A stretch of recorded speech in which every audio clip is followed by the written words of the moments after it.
Greetings, members one and all of the Salivation Nation. Gold is suffering as prices post the lowest finished month to date, amidst the markets salivating over some positive and hopeful news with regards to trade with China. Let's explore.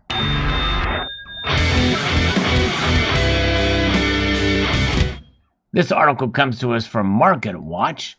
And we can see here that gold futures finished lower Friday, with bullion registering its lowest settlement month to date amid growing optimism on Sino-American trade talks and progress on Brexit. Yes, indeed. I think everybody wants something positive to come out of this. Trump has been talking about it recently. We talked about how apparently there could be at least a partial trade deal. Some of that will probably center among the currency negotiations. We'll see. And that could have a positive effect in the markets, at least for the time being, and maybe not so much for gold and silver. We'll find out. Around the time the gold futures settled, Bloomberg News reported that the U.S. and China reached a tentative partial agreement that may lead to a truce in the trade war.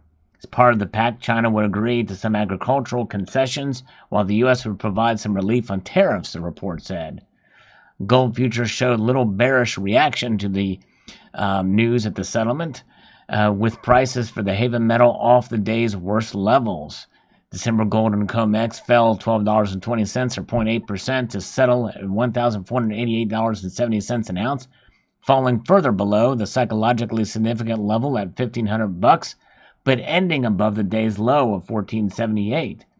The most active gold futures contract marked its lowest settlement and sharpest daily slump since September 30th, according to FactSet data. For the week, gold lost 1.6%, the biggest weekly percentage drop for the contract in over 7 months. We'll take a look at those prices more closely. I think you'll be surprised on silver, by the way. Meanwhile, December silver lost 5.8 cents or 0.3 to end at $17.54 an ounce, with gold sister metal logging a weekly decline of 0.5%.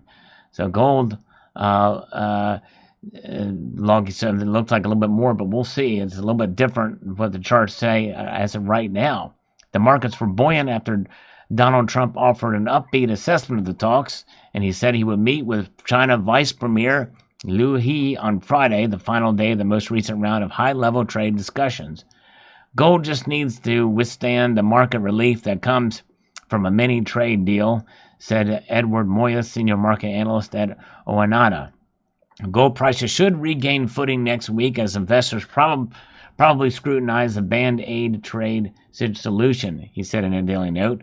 Gold should be supported on global stimulus bets and skepticism a broader trade deal won't be reached until after the election. Still, for now, optimism around the possible resolution has given a lift to stocks, while undercutting appetite for assets perceived as havens like gold and government bonds.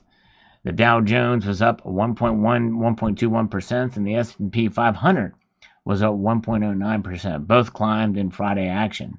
Benchmark U.S. stock indices also got a boost after preliminary data released from the University of Michigan on Friday also revealed that consumer sentiment survey rose to a 3-month high of 96 this month from 93.2 in September. That's good news. So there's a lot of good news in the economy, but there's also obviously some other things about, other factors that are indicators that we could see a recession coming. You've got things going on with the Fed getting involved in the repos and the like. And we'll see. There's other indicators out there, but we'll just keep our head up and see where we go from here. There's growing hopes that the UK and European leaders can reach a deal for Britain to leave the European Union, also push equity markets higher and precious metal prices lower. All right, and then it talks about copper and the like. But let's take a look at the prices here. We can see that as of this recording of this video, we are on October the 11th, Friday, and we can see that gold is down 0.33%, while silver is up 0.17%. So I think that's quite fascinating to see that silver is up just slightly, and gold is down a little bit here. $14.89. That's a lower price than what we've been seeing. Of course, it happens after I make a purchase of gold at over $1,500 an ounce. But oh well, you roll with the punches. You buy when you can. Platinum is down $3. Palladium is up $1. Over $1,700 an ounce for palladium now.